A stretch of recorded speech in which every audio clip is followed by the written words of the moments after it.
Welcome to another video from Gweilo 60. Yes, I'm still sitting in Guangzhou, Guangxi, China. But I'm on my way back to Nanning today. I'm going to be getting ready for a live stream Saturday morning. And this one's going to be a little bit more special than the ones we've had in the past. Well, not more special. It's just, we've got a lot of bigger names on it. First off, on the panel, going to be returning Daniel Dumbril, all the way from Shenzhen, China. Yes, sirree. And another name that back from the beginning of the show, another guy from Shenzhen, China, Lee Barrett. Yes, we've got Daniel Dumbril and Lee Barrett. Who's number 3 on the list? Well, we got Matt from Jayoe Nation is number 3 on the list. Number 4 on the list is Alex from Reporterfy Media, and number 5 is yours truly, Gweilo 60. Yeah, so you got some of the old boys back together here on this one. Should be a good show. What are we going to be talking about this time? Well, the main topic on this Saturday live stream is the world is cutting off China. Okay, what does that mean? Well, if you look at it here, Donald Trump. Sorry, I get them mixed up sometimes. They're asking the United States and the world not to sell any chips to Huawei. Yeah, trying to bully Huawei out of business, I guess, is what that's all about. You're gonna have to throttle those guys because they're getting so far ahead of us that we can't compete. So how do you do it? You deal with it in dirty tactics, and you know, making it so the United States won't sell chips to Huawei, the technology and whatever that Huawei was depending on. All right, and they make it so the rest of the world, you say they're telling them to do the same thing. Now there's fair practice, cutting the world out, or cutting China out of this business. All right, so where does that leave places like Boeing airplane, or you know, like the idea that Boeing has big contracts with China to sell them jets, and what, you know what I mean, the aircraft that China wanted to go forward with their domestic and international flights. All right, well, you think if the United States shuts down the chip to Huawei, that China's just going to say, yeah, okay, and what we'll do is we'll just keep buying your airplanes. I think they'll probably stop doing that. And then where does that leave companies like Apple that manufacture all of their phones, all of their cell phones, and a lot of other things in mainland China? So where does that leave these guys? You know, you think that China's still going to say, yeah, okay, business as usual? No, I don't think so. So what did Trump say the other day? That, yeah, maybe we'll stop all trade, all dealings with China. Then we could save $500 billion. He has no understanding of supply chains, different manufacturers in the United States, in Canada, in Australia. All of these countries depend on products, manufactured products, parts for cars, parts for buses, parts for airplanes, parts for you name it. So what they're going to try to do is they're going to try to get rid of all of the manufacturing that's done in China. How long is this going to take to ramp that up? Can they just turn the switch off, or do they, you know what I mean? Do they, I'm lost for words, guys. How do you just turn that switch off? How do you ramp up your manufacturing, tooling, all of that to cut China out of this big supply chain world that's being developed over the last 20, 30 years, and got to a point where every country was dependent on the other country, and most countries are more dependent on China than China is dependent on them. You look at China, and their domestic consumption over the last while has been ramping up. They figured that this is the best way to bring their economy forward, and they're doing a great job of it. So when you look at the exports around the world, China, yeah, about 17% of China's economy is based on exports around the world. Okay, how much of that is actually United States?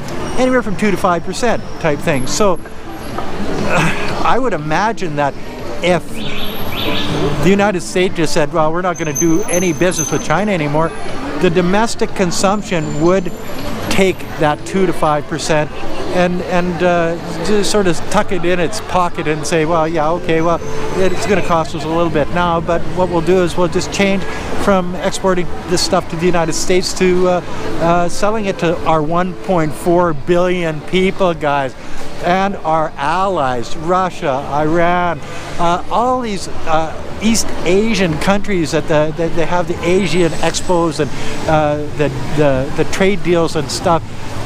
Yeah, the free trade deals between these countries with you know, Cambodia and Laos and the Philippines and Malaysia and Thailand and you name it. So it's not just the United States that China relies on. China relies on countries all around the world, and countries all around the world rely on China. Or is it based on Donald Trump wanting to be re-elected and he doesn't give a damn what he has to trash, how many people have to perish in a COVID-19, how many people lose their jobs, lose their houses, lose their income. He doesn't care about the impact of his decisions on the people of the United States or on the people of the rest of the world, for that matter. What he is more interested in is being re-elected in November, and he's starting to panic now because it's already, we're coming up on June here, guys. July, August, September, October, November.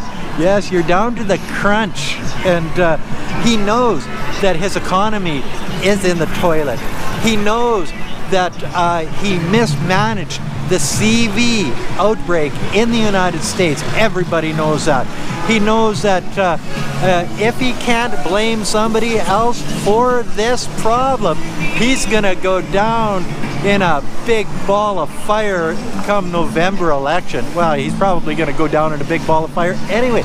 So he's doing anything and everything he can to make sure that he points a finger at somebody else and shows that these people, these Chinese people, are responsible for all of the bad things that's happened to the United States over the last 3 or 4 years. Yeah, because if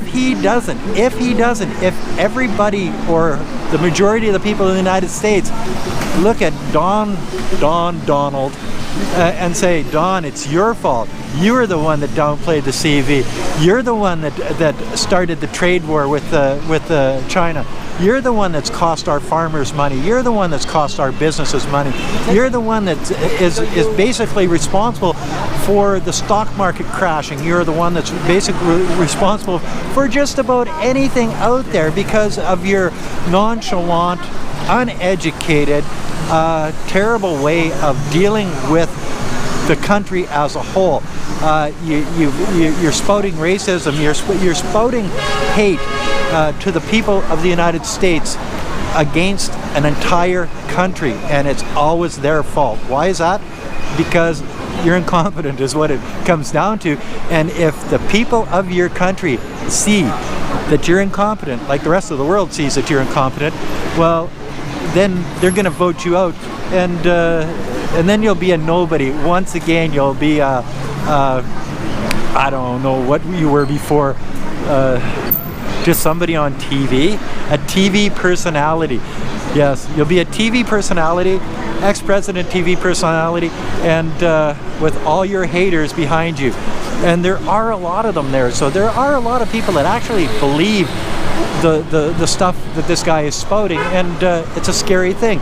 So when you get a leader, back to the main topic, when you get a leader of a country the size of the United States, basically trying to cut the relationship between the United States and a country like China, you're you're secluding yourself, because there's all these countries out there, even the friends of the United States, are saying, oh no, we're not going to cut our ties with China. And why not? Because it would be economic suicide to do so.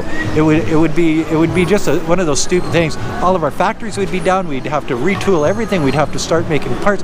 All of the businesses that all of the stuff that is made in China would cost 3, 4, 5 times more. So all of our products that we're selling our people in, say, the UK or Canada or Australia, Spain, whatever, would cost so much more than it did before.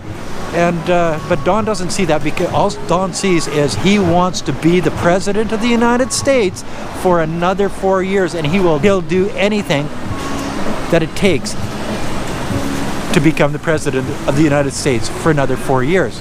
We'll leave the rest of it for the Saturday morning live stream with Daniel Dumbril, Lee Barrett from the Barrett channel, Matt from Jayoe Nation, Alex from Reporterfy Media and Gweilo 60. That's Saturday morning at 9 o'clock.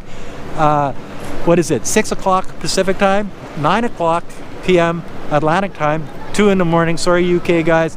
You're just going to have to get up and bear with it, or we're going to leave this one up and till the next morning, so you guys can watch it. Maybe you don't have to watch it live, but you can watch it. And but we'd rather have you there live. We'd rather have your comments, so we can answer your comments. And that's another thing.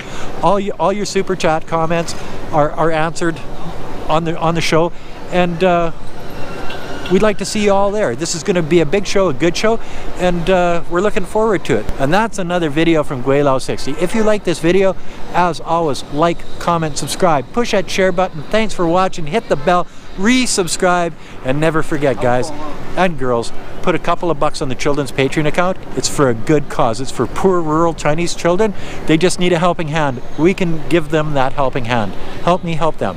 Thanks for watching. Bye now.